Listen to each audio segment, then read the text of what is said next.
My population case study analysis is on the country Nigeria. Nigeria is a country in West Africa.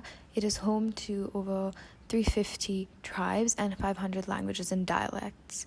It is the most populous country in the whole of Africa, with over 15% of the population and just about 3% of the area of the continent. It has a population density of 225 persons per square meter, as compared to larger countries such as the United States.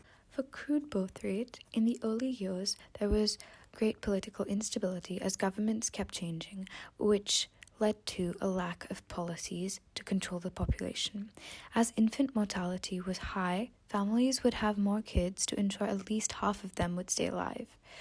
Recently, there has been a steady decline due to improvement of healthcare, education, and gain in political stability. For crude birth rates, many people died due to poor medical aid and healthcare. We see a steady period from the 1980s to the 2000s. Then there is a decline in the death rates due to the improvement of education, which led to an overall improvement in healthcare. We can see in life expectancy that in the first 70 years, it was more or less steady. Then after a period of time, it started increasing. However, there is a noticeable dip in life expectancy, which means higher number of infant deaths. And then there is a sharp increase, but in no time again, another extreme dip. At this point in time, there was an outbreak of AIDS as well as other infectious diseases. In the years to follow, we can see an increase again due to the improvement in medical aid and healthcare facilities. For infant mortalities, at the highest point, there was little to no medical assistance during births. In the years to follow, the medical facilities started to improve. In the middle, however, we see a steady increase again, but after that, it has been a steep decline. For total fertility rate, we can see an increase as at that point in time, there was an increase in income from oil trading and related food imports. After that, we can see a steady decline due to higher education levels and improved healthcare. In 1960, over half of Nigeria's population were young people 19 and below. This indicates a constantly increasing birth rate. 5% of its population consisted of people 60 and below.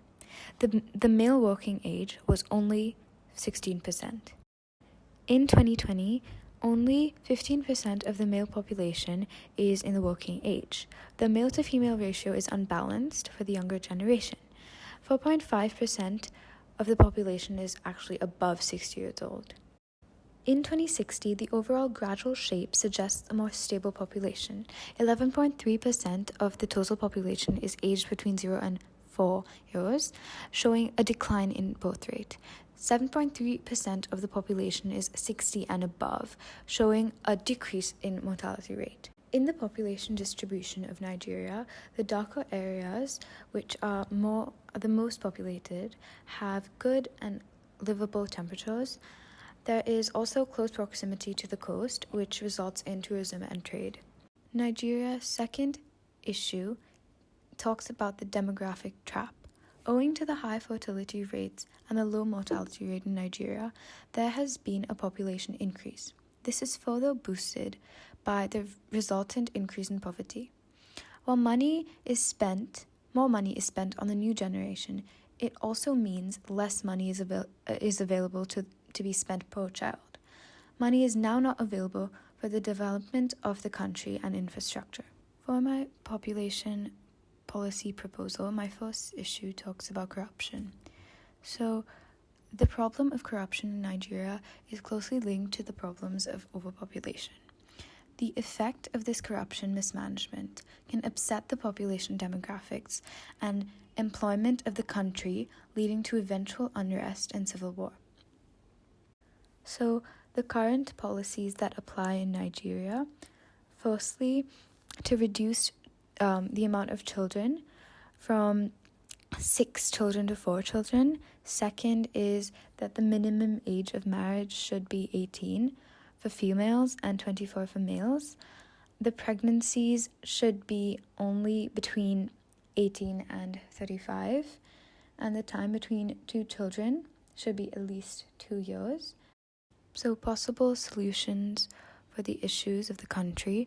So for issue 1, for corruption, this problem can be solved by having trading partners and organizations like the World Bank and UN threatening to stop trade and assistance.